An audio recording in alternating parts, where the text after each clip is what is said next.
This S&P pattern has never failed, and here's what it means for the next 12 months. Okay, so this is a perfect track record, and every time this happened, S&P went up 100% of the time. And guess what happened? It just happened this year again in 2025. And if you are ignoring this signal, you could be missing out on serious gains. Okay, so this is what we call the May momentum signal. So for this year, 2025, okay, S&P just closed with a powerful 6.15% gain.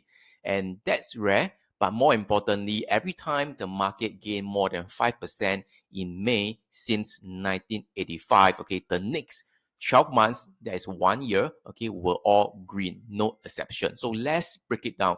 Okay, since 1985, okay, there have been only 6 other times when the S&P gained more than 5%, okay, in the month of May. And those years were 1985, 1986, 1990, 1997, 2003, and 2009. And the average 1 year return after this strong May, right, 20%, okay, even the lowest return was 8%, and the best was at a whopping 30.5%. And again, 100% of the time, the S&P was higher 1 year later. Okay, so this is taken from Carson Research, right? So I took the data from there. So it shows that the S&P 500 performance after a 5% in May. Okay, so outperforming the average. So for context, right, the long-term average return across all the years since 1950 is just at about 9.2%. So this setup more than doubles the usual 12-month performance. So this isn't just a feel-good stats, okay? It tells us a lot about the market momentum, investor sentiment, and underlying strength. So in years like, for example, 2009 and 2003, both coming off the bear markets, this pattern actually signal major recovery. So the average return after a May more than 5% move, right? So there's a 20% return over the next 12 months, and the long-term average return of the S&P 500 is about 9.2%, okay, annually since 1950. So this actually double the usual return. All right, so this S&P 2025 strong signal, okay, hinting that a possible follow through, okay, into June and beyond, okay, into the 1 month, 6-month averages following a big May also shows impressive gain, about 1.2% and 6.4% respectively. Okay, so in May, all right, this 2025, right, we have a 6.15% gain.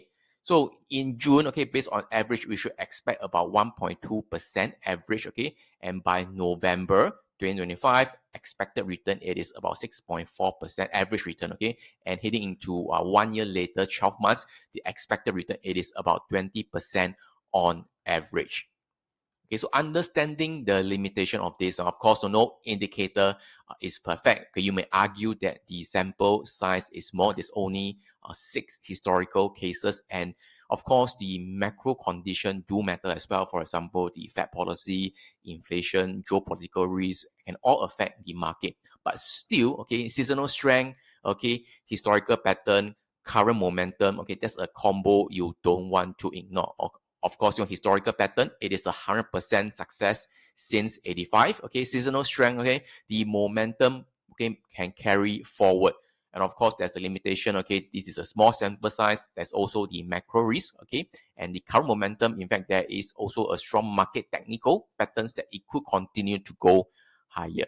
All right, so what is the bullish takeaway? Okay, so the S&P just triggered a historical, reliable, bullish setup with a 100% success rate over the past 40 years. Of course, that doesn't mean that we go in blindly, but it does mean that the odds are tilted heavily in favor of the bull. So if you are serious, okay, about trading or investing, you just need to keep this data in mind. Be open-minded as we head into June and into Q3. So you recognize the pattern that in May 2025 this year, it closed with a 6.15% gain.